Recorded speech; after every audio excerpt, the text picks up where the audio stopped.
নেত্ৰজিৎ বৰা কিমান ভয়ংকৰ হ'ব পাৰে ছাত্ৰ ৰাজনীতি এই বাতৰি নেদেখিলে হয়তো আপুনি অনুভৱেই কৰিব নোৱাৰিব গুৱাহাটী বিশ্ববিদ্যালয়ৰ দৰে এখন ঐতিহ্যমণ্ডিত বিশ্ববিদ্যালয়তো এনে নিকৃষ্ট পৰ্যায়ৰ ছাত্ৰ ৰাজনীতি হ'ব পাৰে হেয়া হয়তো আপুনি মই কাহানিও কল্পনা কৰিব নোৱাৰো অসমৰ বিভিন্ন প্ৰান্তৰ পৰা মেধাৱী ছাত্ৰ ছাত্ৰীসকলে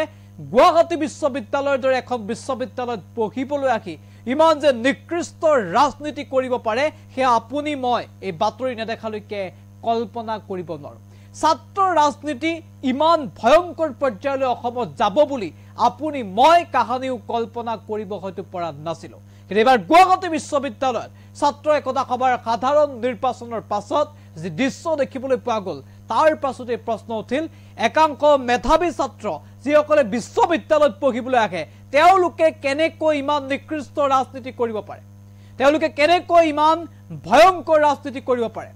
কাৰণ এই বিশ্ববিদ্যালয়খনত নিখা প্ৰচণ্ড মাৰপিটৰ ঘটনা সংঘটিত হৈছে নিৰ্বাচনৰ ফলাফল ঘোষণাৰ পাছতে প্ৰচণ্ড মাৰপিট আৰু আপোনালোকে জানি আচৰিত হ'ব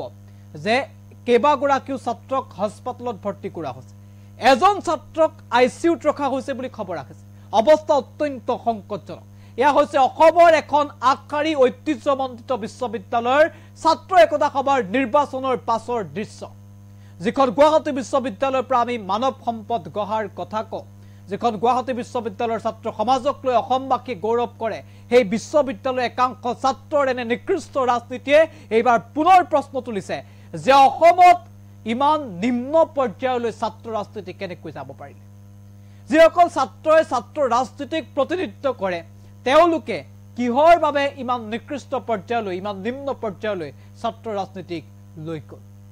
মাৰপিট এজন হাস্পতালৰ আইচিইউত কেইবাজনৰ অৱস্থা সংকটজনক এয়া হয়তো আপুনি গুৱাহাটী বিশ্ববিদ্যালয়ৰ ছাত্ৰ সমাজৰ পৰা কাহানিও কেতিয়াও কল্পনা কৰা নাছিল হেয়া সংঘটিত হৈছে অসমত আৰু ইয়াৰ পাছতে প্ৰশ্ন উঠিছে যে একাংশ ৰাজনৈতিক দলৰ প্ৰত্যক্ষ আৰু পৰোক্ষ ছত্ৰছায়াতে সংঘটিত হ'বলৈ ধৰিছে নেকি এনে ধৰণৰ ঘটনা কাৰণ মাত্ৰ কিছুদিন পূৰ্বে গুৱাহাটীৰ আন এখন মহাবিদ্যালয়ত হৰ্চ ট্ৰেডিঙৰ দৰে ঘটনা হৈছে ছাত্ৰ ৰাজনীতিত যি অসমত ইয়াৰ পূৰ্বে কেতিয়াও কাহানিও হোৱা নাছিল গতিকে ছাত্ৰ ৰাজনীতি এতিয়া কি পৰ্যায় পাইছেগৈ সেই খবৰ আপোনালোকক এই মুহূৰ্তত জনাব বিচাৰিছো এটা বিশেষ বাতৰিৰ জৰিয়তে গুৰুত্বপূৰ্ণ খবৰ যে গুৱাহাটী বিশ্ববিদ্যালয়ত নিশা প্ৰচণ্ড মাৰপিট নিৰ্বাচনৰ ফলাফলক লৈ দুই পক্ষৰ মাজত সংঘাতৰ ভয়ংকৰ পৰিণতি সংকটজনক অৱস্থাত জিএমচিএইচত ভৰ্তি কৰা হৈছে কেইবাগৰাকীও ছাত্ৰ আৰচিচি 1 আৰু আৰচিচি 2 দুটা হোষ্টেলৰ ছাত্ৰাবাসৰ মাজত মাৰপিট নিৰ্বাচন কেন্দ্ৰিক সংঘাতৰ বাবে কাজিয়াৰ সূত্ৰপাত গুৱাহাটী বিশ্ববিদ্যালয় শুকুৰবাৰে ঘোষণা হৈছিল গুৱাহাটী বিশ্ববিদ্যালয় পোষ্ট গ্ৰেজুৱেট ষ্টুডেণ্ট ইউনিয়ন অৰ্থাৎ ছাত্ৰ একতা সভাৰ নিৰ্বাচনৰ ফলাফল ঘোষণা কৰা আৰু তাৰ পাছতে নিশাৰ ভাগত প্ৰচণ্ড মাৰপিট আনকি ছাত্ৰাবাসৰ বেনাৰ পৰ্যন্ত ফালি পেলোৱাৰ অভিযোগ দেখুৱাইছে এনেদৰে বেনাৰ ছাত্ৰাবাসৰ বেনাৰ ফালি পেলোৱাৰ অভিযোগ উত্থাপিত হৈছে এয়া গুৱাহাটী বিশ্ববিদ্যালয়ৰ দৃশ্য এনে হয়তো দৃশ্য আপুনি কেতিয়াও কাহানিও গুৱাহাটী বিশ্ববিদ্যালয়ৰ পৰা কল্পনা নকৰে বা আপুনি আশা নকৰে গুৱাহাটী বিশ্ববিদ্যালয়ৰ ছাত্ৰ সমাজক লৈ আমি গৌৰৱ কৰোঁ অসমৰ আগশাৰী বিশ্ববিদ্যালয়খনৰ পৰা আমি মানৱ সম্পদ গঢ়াৰ আখৰা কৰোঁ অসমৰ আগশাৰী ঐতিহ্যমণ্ডিত বিশ্ববিদ্যালয়খনৰ পৰা অসমে মানৱ সম্পদ পোৱাৰ উপৰিও ছাত্ৰ ছাত্ৰীয়ে অসমক এদিন প্ৰতিনিধিত্ব কৰিব বুলি আশা কৰে এইসকল ছাত্ৰৰ পৰা আমি বহু আশা কৰোঁ কিন্তু এই বিশ্ববিদ্যালয়খনৰে একাংশ ছাত্ৰই এনে নিকৃষ্ট ৰাজনীতি কৰিব বুলি আপুনি কাহানিও কল্পনা কৰিব ছাত্ৰাবাসৰ মাজত প্ৰচণ্ড মাৰপিট নিৰ্বাচনৰ ফলাফলক কেন্দ্ৰ কৰি পিতৃ মাতৃয়ে ছাত্ৰ ছাত্ৰীক বিশ্ববিদ্যালয়ত অধ্যয়ন কৰিবলৈ পঠায় আৰু সেইসকল ছাত্ৰ ছাত্ৰীয়ে নিৰ্বাচনত জড়িত তাত কোনো বেয়া কথা হ'ব নোৱাৰে বা সেয়া সমালোচনাৰ পাত্ৰ নহয়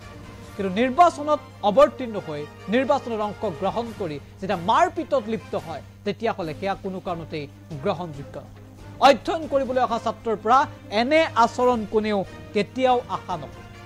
এইসকল ছাত্ৰ ছাত্ৰীয়ে নিশ্চিতভাৱে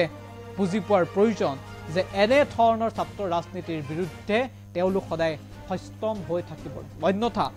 ছাত্ৰ সমাজৰ পৰা আমি ভৱিষ্যত জীৱনত একোৱে আশা কৰিব নোৱাৰোঁ এনে ধৰণৰ যদি নিকৃষ্ট ৰাজনীতিয়ে